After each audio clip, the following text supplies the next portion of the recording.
Praise the Lord. இயேசுவின் ரத்தம் ஜெயம். தினமும் இயேசு நிகழ்ச்சிக்கு உங்களை கர்த்தராகிய இயேசு கிறிஸ்துவின் நாமத்தில் வரவேற்கிறேன். செய்தியின் தலைப்பு, ஆக்க பொறுத்திருந்த நீங்கள் ஆற பொறுத்திருங்கள். ஆதார வசனம் ஏசாயா 64:4. தேவனே, உமக்கு காத்திருக்கிறவர்களுக்கு நீர் செய்பவைகளை நீரே அல்லாமல் உலகத் தோற்ற முதற்கொண்டு ஒருவரும் கேட்டதும் இல்லை, செவியால் உணர்ந்ததும் இல்லை, அவைகளை கண்டதும் இல்லை. அதிசயங்களை காணும் மக்களே, வாக்குகள் பெற்ற நாம் விசுவாசத்தோடு அறிக்கை செய்கிறோம் குஷியாக. கர்த்தருடைய நேரத்தில் எல்லாம் அற்புதமாய் நேர்த்தியாய் செய்து முடிப்பார் என்று உறுதியாய் சொல்லுவோம். அப்படியே காத்திருக்கும் செய்வோம். நாமவே ஒரு பீரியடை செட் பண்ணி வைத்திருப்போம். இந்த பீரியடில் நடக்காத போது கொஞ்சம் தளர்வு வருகிறது. ஆகிலும் இதை உறுதிப்படுத்த கர்த்தர் வாக்குகள் கொடுக்கிறார். மறுபடியும் நம்மை குஷிப்படுத்துகிறார். சில அடையாளங்களை கொடுக்கிறார். எதற்காக கொடுக்கிறார்? நான் இருக்கிறேன், நான் செய்கிறேன், நீ உன் வேலையை தினமும் செய்கிற வேலையை பார் என்பது. உற்சாகம் அடைகிறோம். இன்னும் நாட்களாக எதுவும் நடக்கவில்லை என்றாலும் பரவாயில்லை, எல்லாம் எதிர்மறையாக நடக்கிறது. பெற்ற வாக்கிற்கும் நடக்கிற காரியங்களுக்கு சம்பந்தமே இல்லாத போல இருக்கிறது. இப்போது நாம் இந்த நிலைக்கு வந்து விடுகிறோம். என்ன நிலை? சங்கீதம் 77 7, 8, 9 சங்கீதக்காரன் சொல்லுவது போல அவனுக்கு இப்படி ஒரு நிலைமை நம்மளை மாதிரி. ஆண்டவர் நித்திய காலமாய் தள்ளிவிடுவாரோ? இனி ஒருபோதும் தயை செய்யாதிருப்பாரோ? அவருக்கு கிருபை முற்றிலும் அற்று போயிற்றோ? வாக்குத்தத்தமானது தலைமுறைக்கு ஒளிந்து போயிற்றோ? தேவன் இரக்கம் செய்ய மறந்தாரோ? கோபத்தினாலே தமது உருக்கமான இரக்கங்களை அடைத்து கொண்டாரோ? இப்படி புலம்புகிறோம். இப்படித்தான் நாம் நினைக்கிறோம், பேசுகிறோம், வெளியில் சொல்ல மாட்டோம். நம்முடைய பக்தி வேஷமாகிவிடும் என்று நாம் உள்ளேயே வைத்துக்கொள்வோம். உடனே இல்லை, இது என் பலவீனம், கர்த்தர் இதுவரை எனக்கு எத்தனையோ அற்புதங்களை செய்திருக்கிறாரே என்று உள்வாங்குவோம். பின் சோர்ந்து போவோம், எழும்புவோம், அமருவோம், படுப்போம், எழுந்திருப்போம். இந்த விசுவாச இந்த எழும்புவது நமக்குள்ளேயே இருக்கும். இது காத்திருக்குடைய நிலைமை. கொஞ்சம் முதிர்ச்சி உள்ளவர்கள் இன்னும் ஸ்டெடியாக நிற்பார்கள். ஆரம்பத்தில் இருக்கிறவர்கள் விழுந்து எந்திரிக்க வேண்டியதுதான். ஆனால் ஒரு நாள் சோர்ந்து போகாதீர்கள். அவர் ஒரு நாளும் மறக்க மாட்டார். உங்களை பலப்படுத்திக் கொள்ளுங்கள், கர்த்தருக்குள் திடப்படுத்திக் கொள்ளுங்கள். அப்படித்தானே செஞ்சார்கள் சாட்சிகள் எல்லாம். வேதத்துள்ள சாட்சிகள் எத்தனை முறை வெவ்வேறு கோணத்தில் நாம் கண்டாலும் நம்முடைய விஷயத்தில் அதை ஒட்ட வைத்து பார்ப்பதில்லை. நாம் இந்த செய்தியை கேட்டு வரும் அன்பர்களே, வெகு காலமாக இப்படி எந்த காரியத்திற்காவது காத்திருந்தால், நிலைமை எத்தனை மோசமானதாக இருந்தாலும் ஒன்றை மனதில் வைத்து அதையே தியானித்து உரமேற்றிக் கொள்ளுங்கள். நீங்களாகவே உங்களை உற்சாகப்படுத்திக் கொள்ளுங்கள். நீங்கள் காணாததும் நம்ப முடியாதமான ஒரு காரியத்தை கர்த்தர் தினமும் உங்களது எல்லையில் செய்து கொண்டு காய்களை நகர்த்தி கொண்டே வருகிறார். அந்த காலமும் முறைமையும் அவர்தான் அறிவார். அதை நமக்கு சொல்லுவது இல்லை. இது சத்தியம். ஆபகுக்கு 1:5 ஆவியானவர் இப்படி பதிவு செய்துள்ள நமக்காகவே, விவரிக்கப்பட்டாலும் நீங்கள் விசுவாசியாத ஒரு கிரியை உங்கள் நாட்கள் நடப்பிப்பேன் என்கிறார். இந்த நிலைமையில் எப்படித்தான் விவரித்து சொன்னாலும் நம்மால் ஆமேன் என்று சட்டனை ஏற்றுக்கொள்ள முடிவதில்லை. காரணம் என்னவென்றால் ஒன்று நடப்பதில்லை. அதனால தான் ஆபகுக்கு சொல்கிறார், விவரிக்கப்பட்டாலே நீங்கள் நம்ப மாட்டீர்கள் என்று.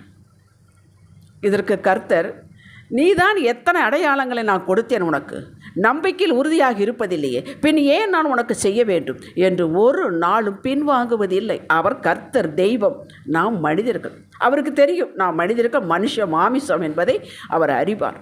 நம்முடைய பலவீனங்களை அறிவார், நம்முடைய எல்லைகளை அவர் அறிவார். இருந்தாலும் நாம் அதை அடையும் வரை பலப்படுத்தி கொண்டே வருகிறார். நம்மளை விடுவதில்லை. அந்த வாக்கு நிறைவேறிய தீர்வு என்பது வெவ்வேறு கோணத்தில் ஒவ்வொருவருக்கும் வித்தியாசமாக அதை நினைப்பூட்டுகிறார். ஏன் இப்படிப்பட்ட ஒரு நிலைக்கு நாம் வந்துவிட்டோம் என்றால் 3 காரியங்கள். அதனால தான் நாம் இப்படிப்பட்ட நிலைக்கு வந்துவிட்டோம்.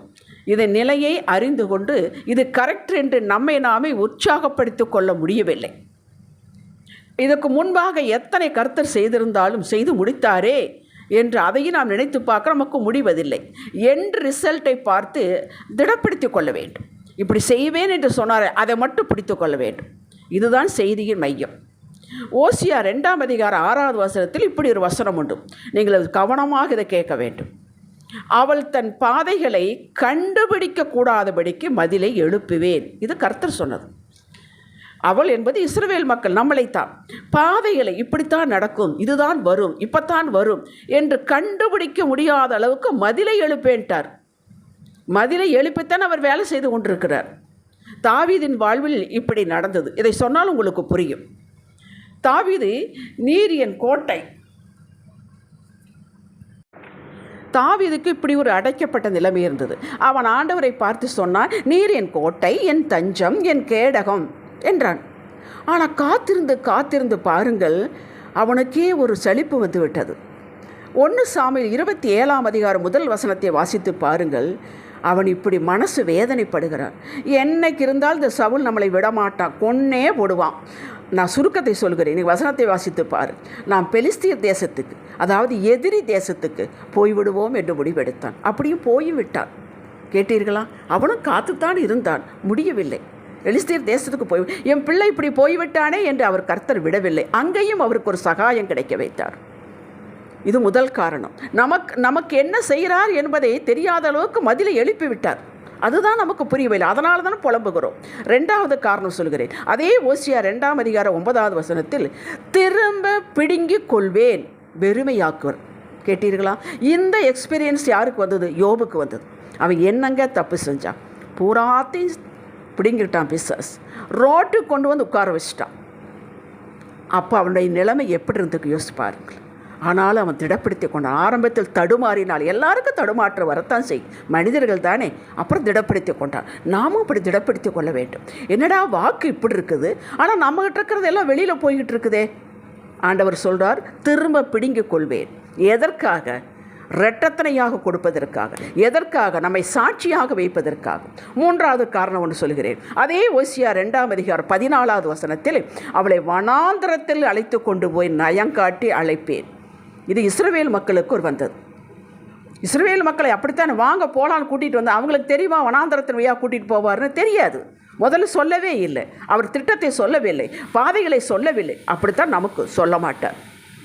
வனாந்தரத்தில் நடத்தவில்லையா? போஷிக்கவில்லையா? அவங்க வேலை செஞ்சாங்களா? அக்ரிகல்ச்சர் பண்ணாங்களா? இல்லை நூல் நூற்றாங்களே? என்ன பண்ணாங்க? உடை கொடுத்தார், சாப்பாடு கொடுத்தார், நான்வெஜ் கொடுத்தார்.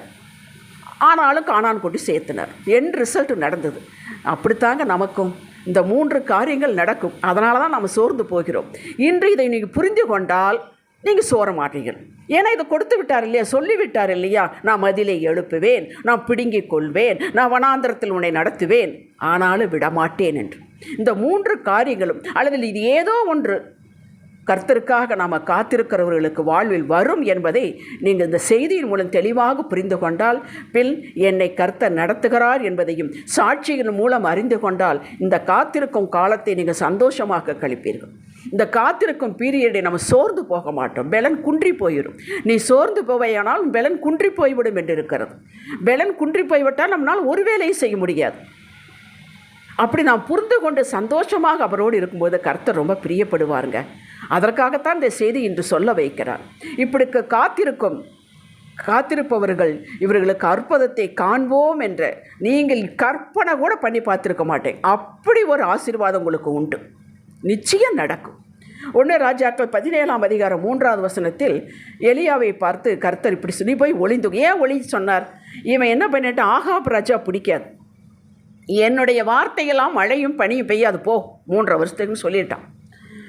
கர்த்தர் சொல்ல சொன்னாரா? இல்லை, இவனே சொல்லிட்டான். ஆனால் கர்த்தருக்கு முன்பாக நிற்கிறான் நான் என்று தனி இன்ட்ரடியூஸ் பண்ணான். ஆண்டவர் பார்த்தார், நம்மளை நம்பி சொல்லிட்டான், ஆனால் ஆகாப் கொண்டுடுவான். ஏன்னா பஞ்சம் அப்படி வந்துட்டுது. அதனால் நீ போய் கேரி தாண்டி கொளித்து கொண்டிருந்தார். எவ்வளோ காலம் ஒழிச்சிருக்கிறது? அங்கே தண்ணி தீர்ந்து போச்சு. சாரிபாத் ஊருக்கு போனார், அங்கே போய் இருந்தான். அடுத்து முக்கியமானது பாருங்கள். 1 ராஜாக்கள் 18 1 வசனத்தை நான் வாசிக்கிறேன்னு கேளுங்கள். அநேக நாள் சென்று 3ஆம் வருஷமாகியில் கர்த்தருடைய வார்த்தை எலியாவுக்கு உண்டாகி, நீ போய் ஆகாபுக்கு உன்னை காண்பி என்கிறார். நான் தேசத்துக்கு மலையை கட்டில் போய் ஒளிஞ்சுக்கிட்டேன்னு சொன்னவர் அநேக நாள் சென்று. கேட்டீர்களா? 3 வருஷம் இவனே சொல்லிட்டான். ஆனாலும் இவனுக்கு அந்த பீரியடு பெரிய பயங்கரமான பீரியடாக இருக்குது. உலகம் எங்கே பஞ்சம் அந்த நாட்டில், இஸ்ரவேல் நாட்டில். இப்போ போய் காண்பிங்கிறார். கேட்டீர்களா? இந்த அநேகனா சென்று என்பது தான் முக்கியமானது. எத்தனை காலங்கள் ஆனாலும் கர்த்தர் உங்களது ஆசீர்வாதங்களை மறைத்து வைத்திருப்பாரே அன்றி மறந்து விட மாட்டார். நல்லா ஞாபகப்படுத்திக் கொள்ளுங்கள். எப்படிப்பட்ட காரியங்கள் நடந்தாலும் ஒரே தீர்மானமாய், கர்த்தாவே உமது தீர்மானம் சித்தம் என் வாழ்வில் நடக்கட்டும், இதை நான் ஏற்றுக்கொண்டு தைரியமாக விசுவாசத்தோடு பொறுமையும் இணைத்து கொண்டு உம்மிலே பலன் கொண்டு திட சாட்சியாய் வாழ கிருபை தாரும் என்று ஜெபத்தோடு நடவுங்கள். ஏற்கனவே உங்களுக்கு 3 காரியங்களை சொல்லிவிட்டேன். இது நடக்கும் என்று சொல்லிவிட்டேன். இவருடைய கர்த்தர் பெரிய காரியங்களை செய்தார், இது மனிதனால் முடியாது, இது கர்த்தராலே ஆயிற்று என்று நம்முடைய கண்களுக்கு ஆச்சரியமாக இருக்கிறது என்று உங்களை பார்ப்பவர்கள் சொல்லும்படி ஆசீர்வதிப்பார். அந்த காலம் நெருங்கி கொண்டே வருகிறது. ரிசல்ட்டை பார்ப்பவர்கள் சொல்லுவார்கள், சொல்ல வேண்டும். ஆனாலும் இவங்க ஒரே நோக்கமாய் திட மனதாய் கர்த்தரையே பற்றி கொண்டு வழி விலகாமல் இருந்து வந்ததை நாம் பார்த்தோமே, அதையும் அவர்கள் சொல்ல வேண்டும். இதுதான் கர்த்தர் மகிமைப்படுத்துவது. உங்களை பற்றி அவர்கள் சொல்ல வேண்டும் சாட்சி. அதை கேட்க அப்பா பிரியப்படுகிறார். மக்களை பார்த்து நல்லது சொல்லும் பொழுது தகப்பனுக்கு பிரியம் வரும் அல்லவா? அதுபோல இந்த மகிமையை நீங்கள் தவறாமல் செலுத்த வேண்டும். அப்படி என்றால் நீங்கள் எப்படி உங்கள் வாழ்வு அமைத்துக் கொள்ள வேண்டும் என்று நீங்கள் யோசித்து பாருங்கள். உங்களை மகிமைப்படுத்தாமல் அவர் ஓயவே மாட்டார். ஜெபிக்கலாம். தகப்பனே, காத்திருக்கும் காலத்தில் என்ன எப்படி நடக்கும் என்பதையும் என் ரிசல்ட் எப்படி என்பதையும் சொல்லிவிட்டேன். நாங்கள் எப்படி நடந்து கொள்ள வேண்டும் என்பதை நாங்கள் கண்டோம். எங்கள் பலன் பராக்கிரமும் இந்த பீரியடில் நடக்க முடியாது ஐயா, எங்களால் முடியாது. உங்களுடைய இரக்கம், தயவு, கிருபை எங்களை தாங்கி நடத்தட்டும், உயர்த்தட்டும். இதுதான் உங்களை நாங்கள் சார்ந்திருக்கிறோம், கிருபையையே சார்ந்திருக்கிறோம். அறிக்கை செய்கிறோம் இயேசுவின் நாமத்தில் பிதாவே, ஆமேன். இன்றைய சிந்தனைக்கு ஒவ்வொரு நாளையும் கர்த்தருக்கென்று காரியங்களை செய்து வரப்போகும் நன்மைக்கு பாத்திரவான்களாக மற்றவர்களுக்கு பக்தி விருத்தி உண்டாகும் வகையில் என் வாழ்வை நான் அமைத்துக் கொள்வேன், தினமும் வாழ்வேன். ஆமேன். ஹல்லேலூயா.